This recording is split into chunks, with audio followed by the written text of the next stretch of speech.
Earlier this month in the community of Long, South Carolina, about 180 miles from here, a gun store was burglarized. Not once, but twice in the same night.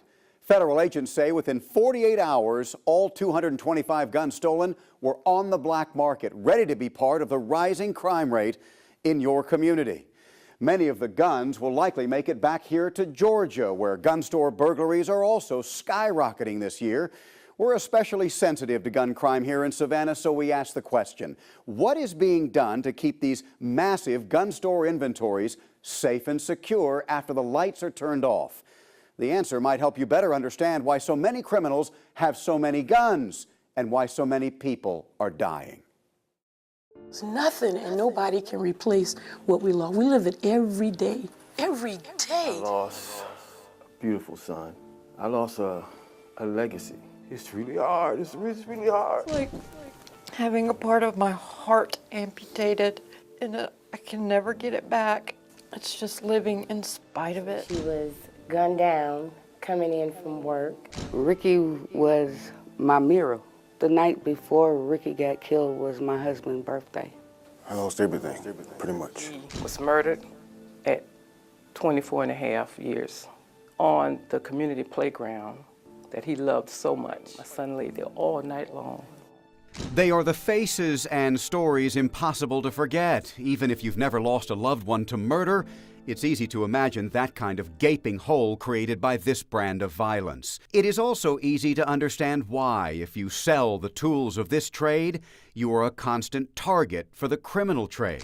It happened at 4 o'clock in the morning, 4:01 exactly.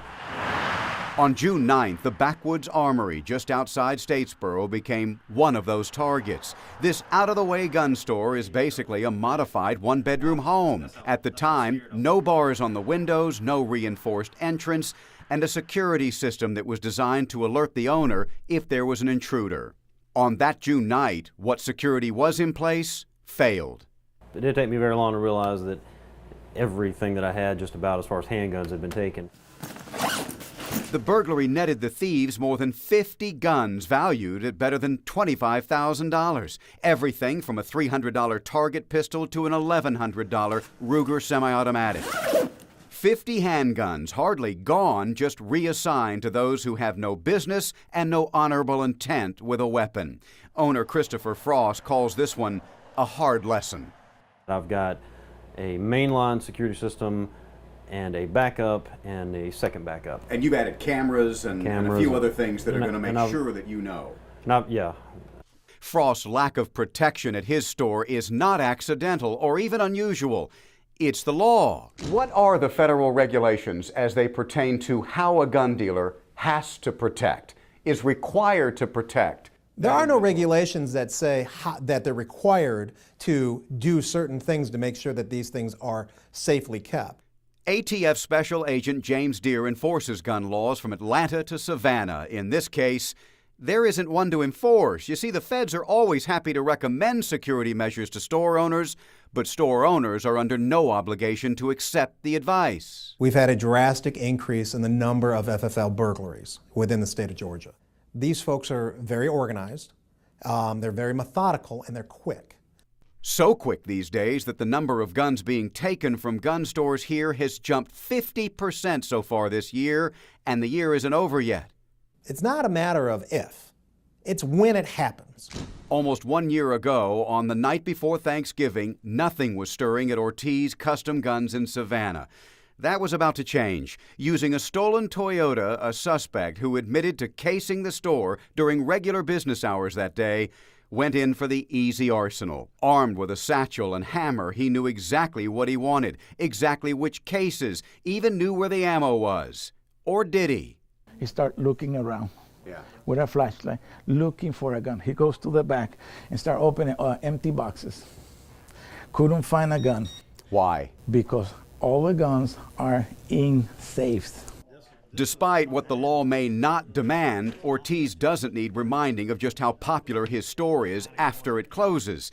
In fact, name a gun store with any tenure in Savannah, and there's likely a history that involves a crowbar and a criminal. Thunderbolt Gun saw its last attempt in May of 2014. So for those gun owners, should the feds, or the state perhaps, step in and offer some mandates on the protection of these deadly inventories? For most, the answer is easy: no.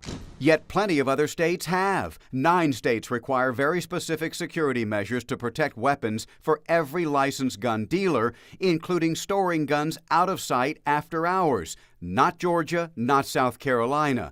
And ATF admits Georgia ranks number 2 in the nation when it comes to the number of gun store burglaries, and when it comes to states that export the most guns used to commit a crime in another state, Georgia leads the pack. Gun store owners tell me they get it, but will never agree that more regulation is the solution.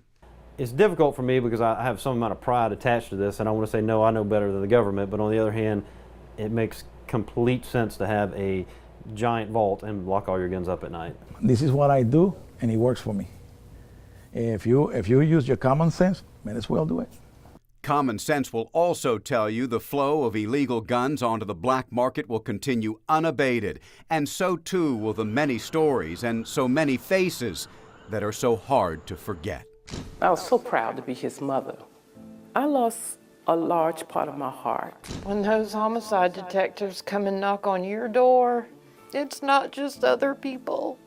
It can happen to anybody at any time. 3 detectives walked on my porch. I knew then my angel was gone. Hannah's children are missing her. Hannah's parents, Hannah's siblings missing her. It's so easy to get a gun. It's like you kick in the door of a gun shop and get a gun. A gun shop and get a gun. A gun shop and get a gun. As you can imagine, many see further regulation of gun stores as a gun rights issue, and many of your own lawmakers agree.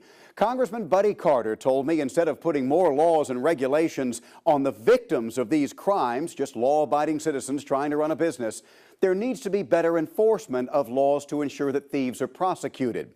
However, State Representative Jesse Petrie says it seems reasonable to me to support minimum security measures at licensed dealers to keep guns out of the hands of criminals. And State Representative Bill Hitchens added, safety is foremost, and that includes storing them in a location that inhibits theft. That responsibility applies to gun dealerships as well as private owners. As you saw, several states have passed reasonable laws to at least slow down gun store thieves. It will be up to you, the voter, to decide if Georgia should be next.